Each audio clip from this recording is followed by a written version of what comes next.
Je bosse dans un supermarché. Le chef du personnel a recruté depuis 2 semaines un rayonniste malentendant. Je pensais sincèrement que cela augmenterait ma charge de travail, mais c'est indu. Il est avenant, organisé et travailleur. Il porte toujours son badge et les clients sont curieux de voir un sourd au travail. Il attire la sympathie. Et puis il y a une bonne ambiance au travail. On nous a aussi formés à comprendre un peu sa langue, la langue des signes. J'ai dit hier à la chef du personnel qu'elle a bien fait de le recruter. On vit ensemble, on doit travailler ensemble. Certaines questions posées lors des entretiens d'embauche sont toujours présentes dans plusieurs types d'exercices. Quel que soit votre secteur d'activité, votre niveau d'expérience ou le type d'emploi, il existe et ressurgissent ces types de questions. Au sommet de cette liste se trouve la question « Parlez-moi de vous » ou encore « Présentez-vous ». Cette question apparaît à presque tous les entretiens d'embauche et est détestée par de nombreux chercheurs d'emploi. C'est ainsi que nous donnons et proposons comme thème aujourd'hui à notre 6e webinaire « Comment répondre à la question « Parlez-moi de vous ». Bonjour, je suis Jean-Pierre Assoir, assistant recrutement et communication, la Libellule. Pour répondre à cette question un peu compliquée et récurrente lors de notre différents entretiens, nous pouvons procéder en 3 phases. La première phase consiste à dire qui vous êtes. Oui, qui vous êtes. Votre première phrase devrait être une phrase introductive qui parle de votre personnalité, c'est-à-dire qui parle de vous professionnellement et un peu de vos différentes compétences acquises lors des expériences précédentes. Vous ne pourrez jamais le faire de manière anticipée, même si vous êtes le candidat le plus compétent. Effectivement, prenez le temps de préparer l'entrevue à l'avance, c'est-à-dire de vous préparer. Certains candidats répondent à cette question en lisant simplement leur CV ou donnant des phrases que le recruteur a déjà su le CV qu'il a en main. Par exemple, je m'appelle Zoku, j'ai 26 ans, j'ai une licence en droit privé, j'ai suivi une formation en ressources humaines pour compléter mon cursus universitaire avec ce master en ressources humaines. Ensuite de cela, j'ai décroché un job dans une petite entreprise où je m'occupais de tout ce qui était tâches administratives et paie pendant 3 ans. Ensuite, j'ai pu rejoindre l'entreprise dans laquelle je suis actuellement depuis 5 ans maintenant et je m'occupe du recrutement et de la formation. Non, cet exemple est un mauvais exemple car vous lisez simplement le CV que le recruteur a en main. Cela ne présente pas et ne fait pas de vous une personne qui sait développer le self-branding. Alors, il faudrait répondre comme suit. Je suis gestionnaire des ressources humaines, innovateur avec 8 ans d'expérience dans la gestion de tous les aspects de la RH, du recrutement à la formation dans de très grandes entreprises. Voici une phrase simple, concise et précise qui vous décrit et décrit votre expérience professionnelle. En deuxième point, il faut évoquer les faits importants de votre expertise. Ne présumez pas que l'intervieweur a lu attentivement votre CV et connaît vos qualifications à la lettre. Utilisez votre parcours professionnel pour mettre en évidence brièvement 2 à 4 points essentiels que vous considérez comme points marquants de votre carrière.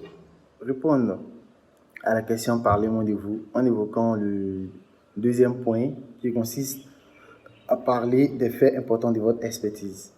Oui, cela est un point marquant et important dans l'entretien.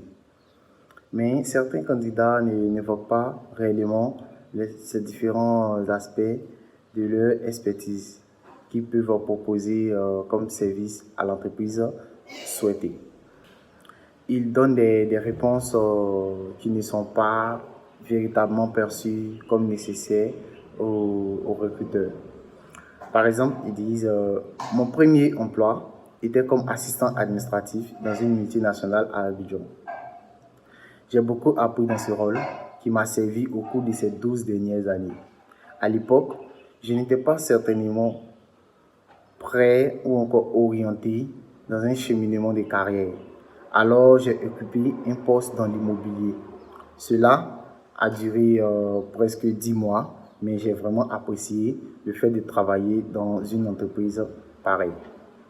Donner la réponse suivante est parfois ennuyeuse, car vous commencez avec la partie la moins impressionnante de votre carrière et le recruteur est susceptible de s'ennuyer rapidement et couper l'entretien. Cela ne montre pas un avantage ou n'est pas favorable au candidat. Nous pouvons proposer la réponse suivante qui pourrait servir d'exemple lors des entretiens. Comme bonne réponse, nous pouvons proposer l'exemple suivant. J'ai passé mes 6 dernières années à développer mes compétences en tant que gestionnaire de services à la clientèle pour le compte d'une entreprise à Abidjan, où j'ai passé mes objectifs de l'année. En plus, j'ai été promu 2 fois en 3 ans. J'aime beaucoup le fait de gérer le service d'une équipe, précisément régler les problèmes des clients. Ici, l'accent est mis sur l'expérience, l'enthousiasme et la preuve de la performance du candidat. C'est ainsi qu'il faudrait répondre de manière simple, claire, qui montre le parcours du candidat ainsi que son enthousiasme lors de son travail. En troisième et dernière partie de la proposition de réponse à la question « Parlez-moi de vous », vous pouvez montrer pourquoi vous êtes ici. Finissez ce discours en leur disant que vous voulez ce poste et surtout pourquoi. Cela montre votre intention et votre enthousiasme vis-à-vis de ce poste et à l'entreprise. Comme mauvaise réponse, certains candidats procèdent de la manière suivante. À cause des problèmes financiers de l'entreprise et certains conflits avec mon patron, je suis inquiet pour la stabilité de mon poste ou de mon travail et j'ai commencé à chercher de nouvelles opportunités. Non, ne soyez pas trop franc ou vous risquez de paraître négatif à travers ce type de réponse. Cette réponse donne également l'impression d'être intéressé par un emploi, n'importe lequel, mais pas pour ce travail en particulier. Alors, le recruteur ne ressent pas votre intérêt ou votre enthousiasme à travailler pour leur entreprise et précisément à ce poste souhaité. Pour montrer pourquoi vous voulez ce poste et pourquoi vous êtes ici, nous pouvons proposer la réponse suivante. Bien que j'adore mon poste actuel, je me sens maintenant prêt pour aller de l'avant et trouver des défis à la hauteur de mes ambitions.